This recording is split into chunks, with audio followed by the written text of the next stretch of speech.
एकनाथजी अजितदादा चर्चा करतील, आमचं केंद्रीय नेतृत्व चर्चा करेल आणि त्यातनं जे काही ठरेल ते आपल्याला उद्या दिसेल.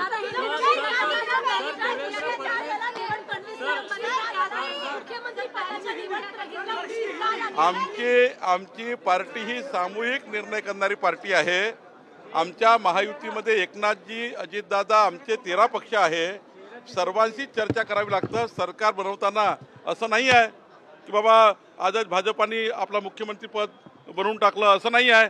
आम्ही सर्व महायुतीला चर्चा करून एकनाथजी, देवेंद्रजी, अजितदादा बसून आमचं केंद्रीय नेतृत्व बसून याला वेळ लागतो आणि आमचे पोर्टफोलिओ काय राहतील, आमच्याकडे पालकमंत्री कसे राहतील, हे सर्व चर्चा होतं.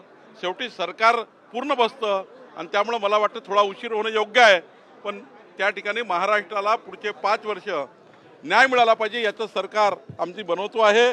त्यामुळं थोडा उशीर झाला तरी याचा आनंद पूर्ण महाराष्ट्राला आहे.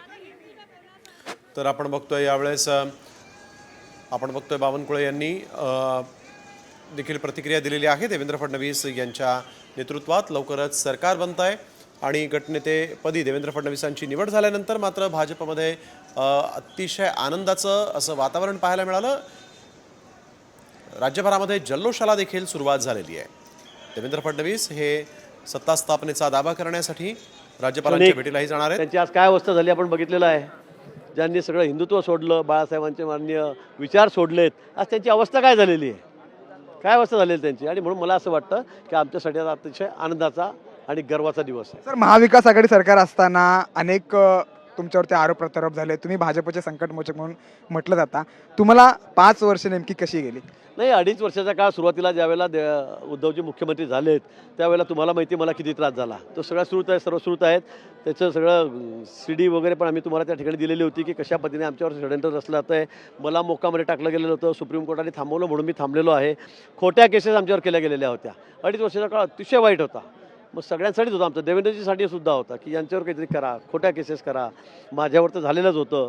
आणि म्हणून मला असं वाटतं की जेवढं वाईट काम करता येईल तेवढं 2.5 वर्षामध्ये तत्कालीन सरकारने त्या ठिकाणी केलं, ठाकरे सरकारने केलं. पण शेवटी देवाला चिंता आहे. 2.5 वर्षामध्ये सत्ता तर झालं, सत्ता बदलली. 2.5 वर्षामध्ये आम्ही इतकं चांगलं काम केलं की लोकांनी आम्हाला विक्रमी मतं दिलेत. विक्रमी. आता उगाच काहीतरी मतपेट्याच्या बाबतीत बोंबलायचं, ओरडायचं, गोंधळ घालायचा, बोगस झालं म्हणून सांगायचं. मला वाटतं विरोधकांकडे आता काही शिल्लक राहिलेलं नाही. लाडक्या बहिणी असतील,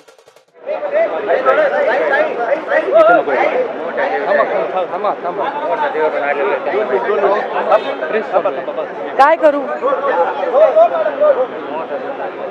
आज देवेंद्रजी फडणवीस यांची भारतीय जनता पार्टीच्या विधिमंडळाच्या नेतेपदी निवड झाली.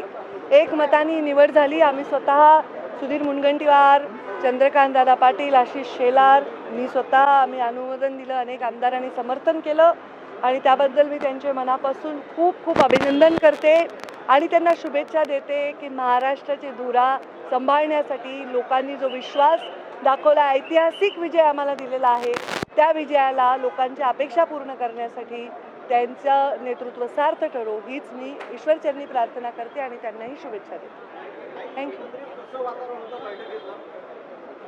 चांगलं वातावरण आहे, एकदम छान, एकदम जसं आमच्या भाजपाच्या बैठकीत असतं, शिस्तप्रिय, अत्यंत व्यवस्थित. आत्ता बैठक कशाची होती तुम्हालाच वाटत नाही, बाकी सगळ्यांना वाटतं, फक्त तुम्हाला मीडियाला वाटत नाही. आपल्याला कळेल जेव्हा येईल तेव्हा.